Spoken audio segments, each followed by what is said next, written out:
Are you wounded in the head? That's something the Cerrone would know.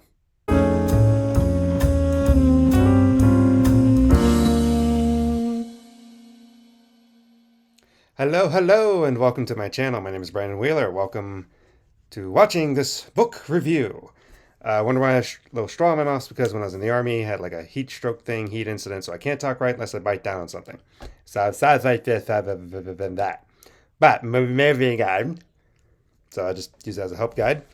I am not an aspiring author, I am a self-published author. I've written 2 books available on Amazon, 2 parts of a fantasy series. But that's not what this is about. In my quest to improve my writing, which does deal with writing, I've been trying to read more classical books and things that I'm like, all right, let me read old books and everything. Now, I've read several C.S. Lewis things, his writings like The Great Divorce, Surprised by Joy, Mere Christianity, Screwtape Letters over there. I do have the first Narnian book. I read the Narnian book several times. I've not read the rest of the series. I want to, but I haven't got to that yet. However, there was something else I was interested in reading about from C.S. Lewis. That was like, wait, he wrote a sci-fi book? And it's a trilogy? Let me look that up. So, that's what I did. I found a book that has all 3 of the space books in this one. Now, because it's 3 books in one, I will do a review for each one as it goes. The 3 books of the space trilogy are Out of the Silent Planet,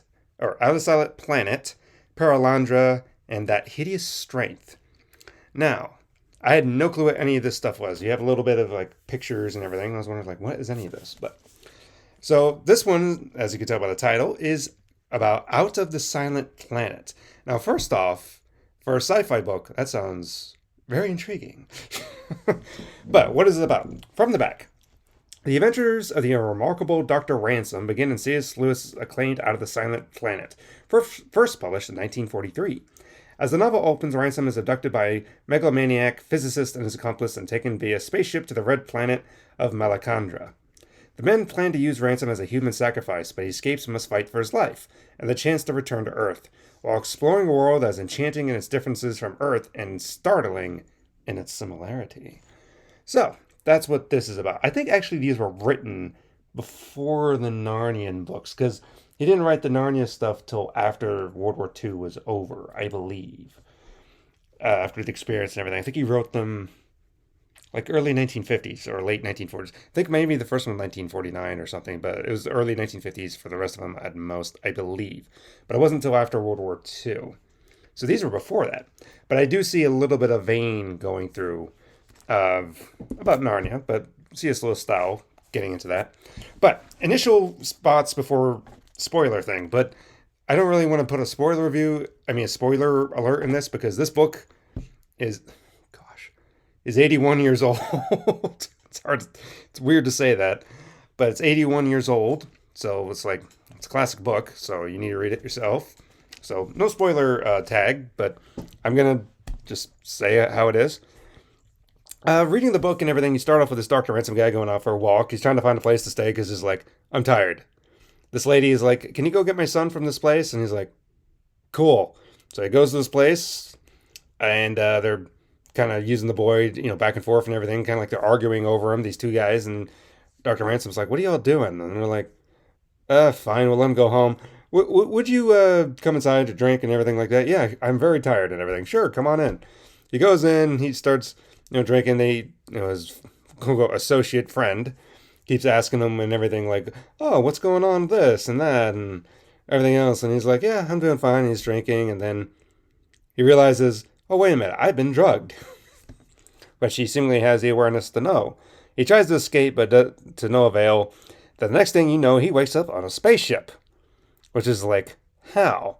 But he does, and they go towards somewhere else. Now, he starts doing, on this spaceship type thing, it's very like, it kind of moves over and everything, like they're first naked on the ship because it's very hot because of the thing and everything, but like the floor can become the ceiling the floor, and the wall can be the opposite wall or the ceiling or the floor, depending on the orientation of the ship, because it's moving in such a way with the gravitational pull. So seemingly they're not affected by gravity as it is the ship's spinning, and they're all kind of affected by that, and it gets pretty hard. But they're going to this planet, and seemingly these two guys have been there before, and they try to give him away to these tall white like creature things that at first Dr. Ransom's scared of, and he starts booking it. He gets attacked by something, then he runs into this creature he sees, and it's kind of described like a seal with a. I'll be honest, the way for some reason it's not the way it looks, but the reason why it popped up in my head, I kept thinking of a platypus. For some reason, that's what it came. It's like a very tall, it's kind of like a seal head. I keep thinking of a platypus, but I also keep thinking of like a Mr. Beaver, like a beaver, from Narnia and everything like that. But it's not that. Now the problem is that he's on a strange world. He doesn't know where he's at. There's this creature in front of him. At first you think, oh, he's going to die and everything, but this guy happens to be, a linguist, someone who studies languages and everything like that and can discern it. And seemingly this creature can actually talk. And so he's able to figure out the language and he's able to talk and everything. It's called a Harosa or something like that. The H is the real thing they want to talk about, but he spends time with them and everything. He learns about their culture. And then he learns about the other kind of things that are there, the Pefagri. I guess I should say it without this. It probably sounds more like this, like Pefagri. It probably but the thing probably makes it actually sound more accurate to what it probably sounds like. Ironically, it's something good for this.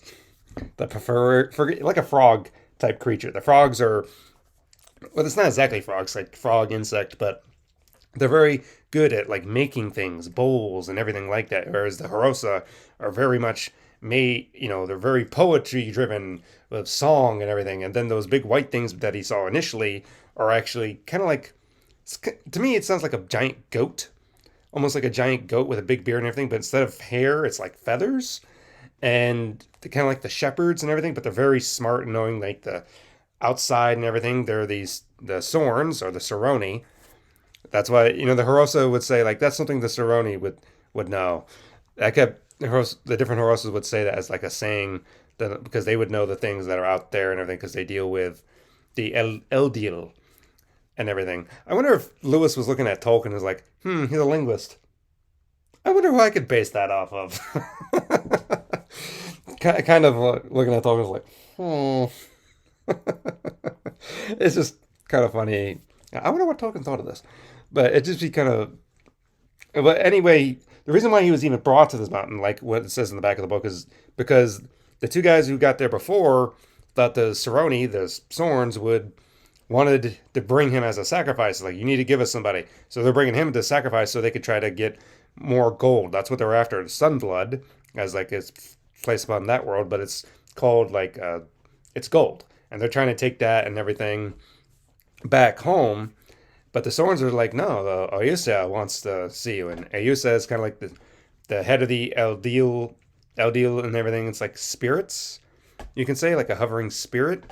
They were just wanting to be neighborly and just trying to like, we're going to bring it to them. Like all these people, how they, even though they're different, distinct people, they work together in what they're supposed to. They don't fear death. They're like, oh, this is what life is. Yeah, but we have war and everything in our world. Why? Like, well, don't you understand war?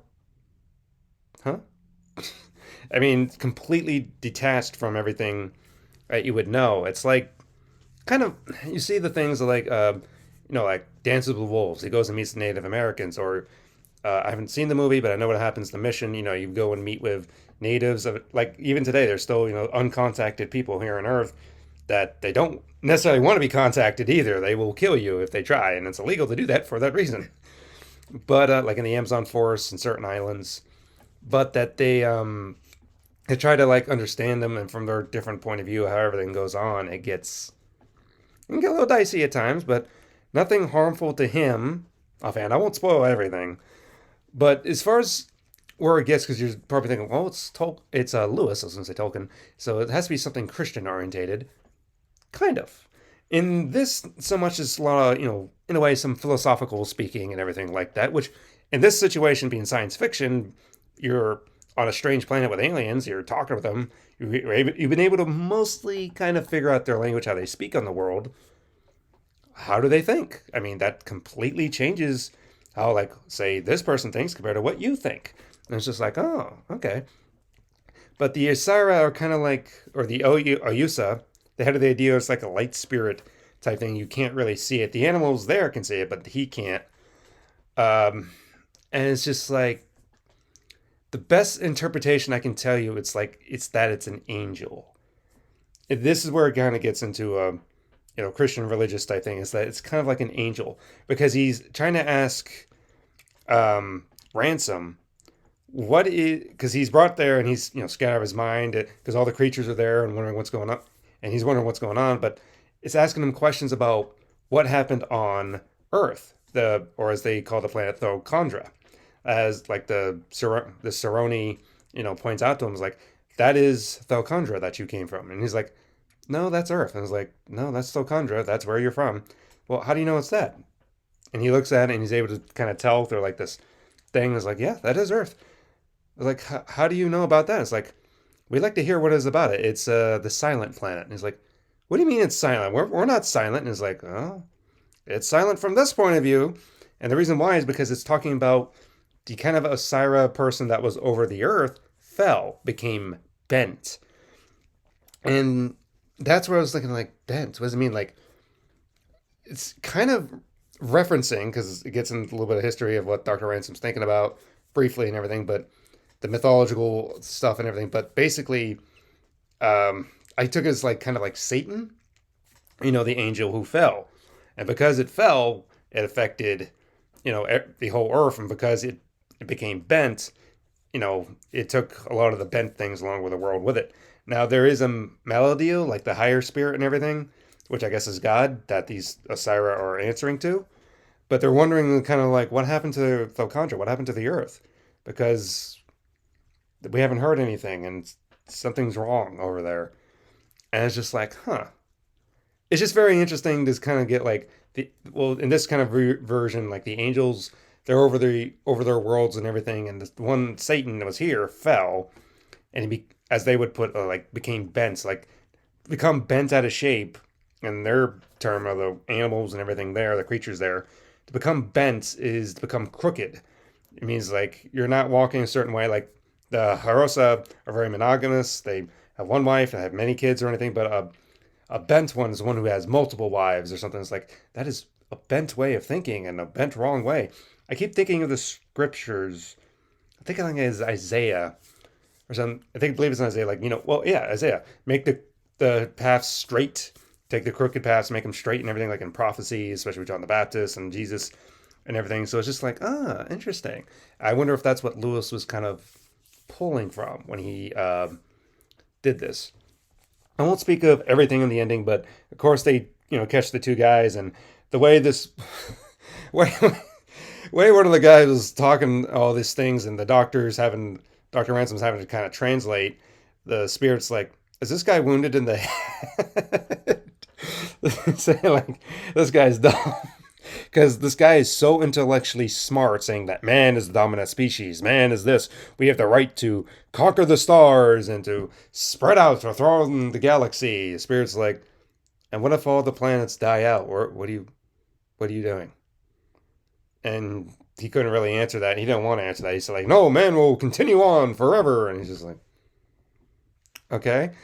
I've been getting a little Warhammer and everything, and I haven't read any books yet or anything, but I know about some things, the lore and all that.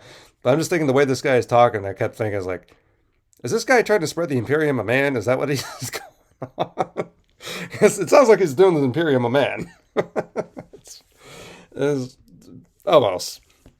But he was bent, as what is described. And I just like that term, he's bent.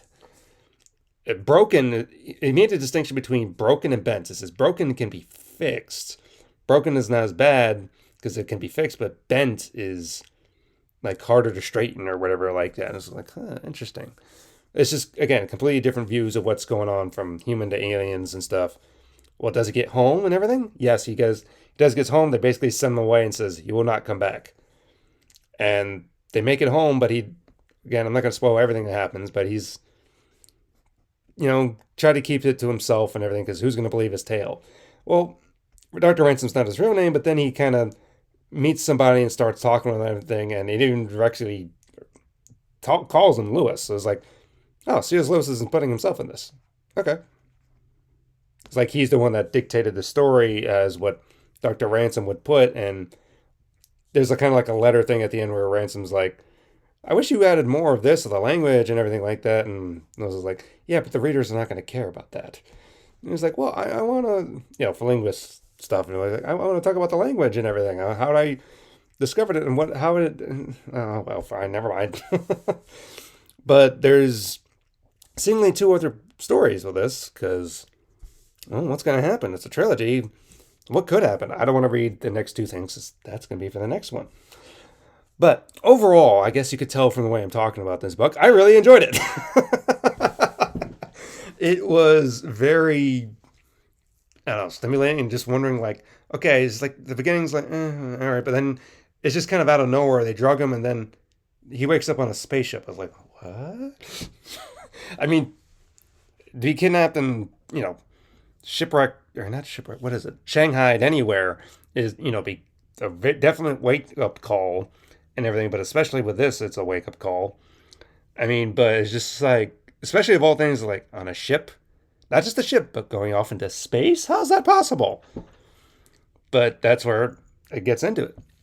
Well, it doesn't really get into that. Like, how did you make a spaceship? I was like, you don't need to worry about that. Okay. Nonetheless, either way, it was a very enjoyable read. Would I put it above Narnia? No, it's probably, I mean, because I haven't read all the Narnian stuff yet. I mean, at least fiction-wise, it probably is my second favorite out of everything so far, but I don't know about how the other two books will go yet. I mean, altogether, Out of the Silent Planet was like 150 pages. Pelandra and the Hideous Strength are definitely a lot more because there's like 750 pages in this book, so definitely a lot longer stories, I'm guessing.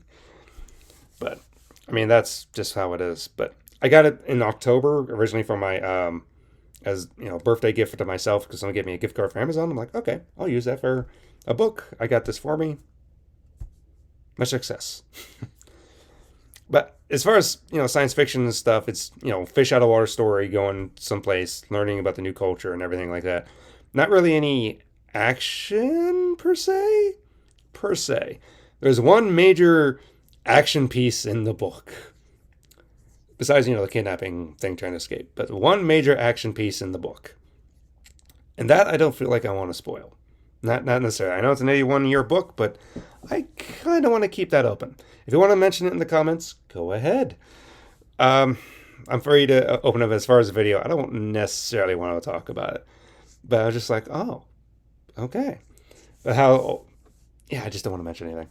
All right, but Out of the Silent Planet. Have you read it? What do you think about it? To me, it's an awesome story. It really is. When I start and end Pelandra, I don't know, but I look forward to doing it. So, this is the first of the trilogy of the Space Trilogy from C.S. Lewis. And we will see you in the next one. Goodbye.